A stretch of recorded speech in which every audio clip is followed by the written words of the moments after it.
గూడూరులో వివిధ కార్యక్రమాలు జరిగాయి. వివరాలు రాజధాని రిపోర్ట్లో.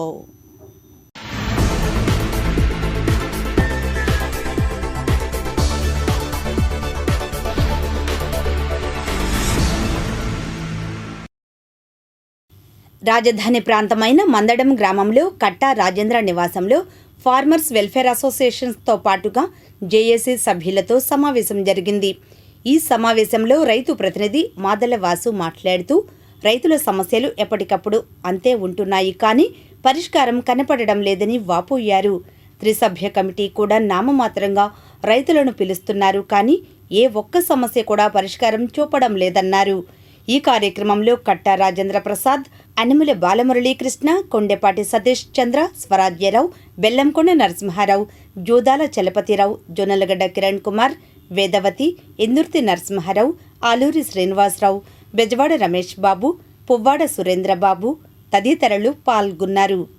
Andhra Pradesh Telugu print electronic media వారికి అమరావతి రాజధాని రైతాంగం, రైతు కూలీలు, ఇతర అనుబంధ సంస్థల అందరి తరపున మీకు మా యొక్క స్వాగత ధన్యవాదాలు తెలియజేస్తూ 3 విషయాలను మీ ముందు తెలియజేస్తున్నాం. మొదటిది, జేఏసీ రైతు సొసైటీల తరపున అనేక పెండింగ్లో ఉన్న సమస్యల మీద గత కొద్ది నెలల క్రితం నుంచి సిఆర్డీఏ వారికి ప్రాతినిధ్యం వహిస్తున్న కమిషనర్ గారిని నేతృత్వం వహిస్తున్న మంత్రి నారాయణ గారికి డిమాండ్ పత్రం ఇవ్వటం జరిగింది. దానిపై కొన్ని చర్చలు జరిగిన తర్వాత గౌరవ ముఖ్యమంత్రి గారు, కేంద్ర మంత్రి, స్థానిక పార్లమెంటు సభ్యులు, స్థానిక శాసనసభ్యులు శ్రావణ్ కుమార్తో కూడిన నారాయణ గారితో సమన్వయంలో ఒక త్రిసభ్య కమిటీ నియమించడం జరిగింది సిఆర్డీసీ ఆఫీసు ప్రారంభోత్సవ సందర్భంగా. ఆ కమిటీ మరి పలుసార్లు సమావేశం జరుగుతుంది.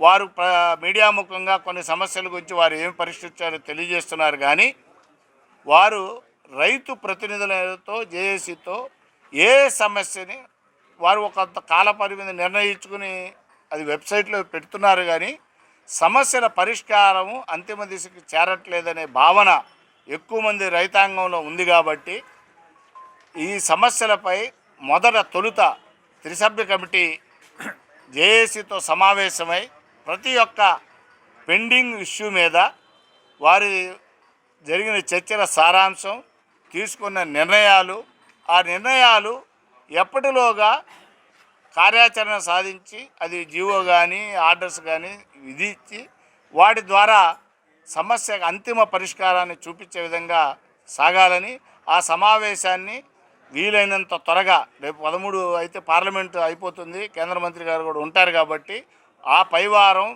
ఈ సమావేశాన్ని జరిపి దానికి జేఏసీకి ముందు సూచన ఇచ్చి ఈ సమస్యలని, ఈ పరిష్కార విధి విధానాలని తెలియజేయాలని జేఏసీ మరియు రైతు ప్రతినిధులందరి తరపున మేము డిమాండ్ చేస్తున్నాం. ఇప్పుడే లోకల్ కేసుల గురించి, రైతులు పడుతున్న ఇబ్బందుల గురించి, మరి విదేశ ప్రయాణం చేయాలంటే పాస్పోర్ట్లకు అనుమతి గురించి వచ్చిన సమస్యని హోంశాఖ ద్వారాను, అదేవిధంగా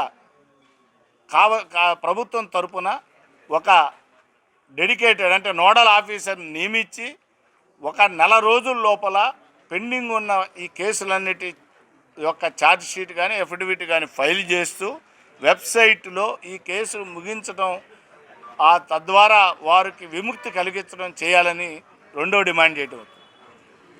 మూడవది, అనేక అభివృద్ధి కార్యక్రమాల్లో కొన్ని రైతాంగం తరపున ఉన్న అభిప్రాయాలు, అదేవిధంగా అది ఏ సమస్య గురించి రైతాంగం ఏమనుకుంటుంది, వారికి ఆ దిశగా తదుపరి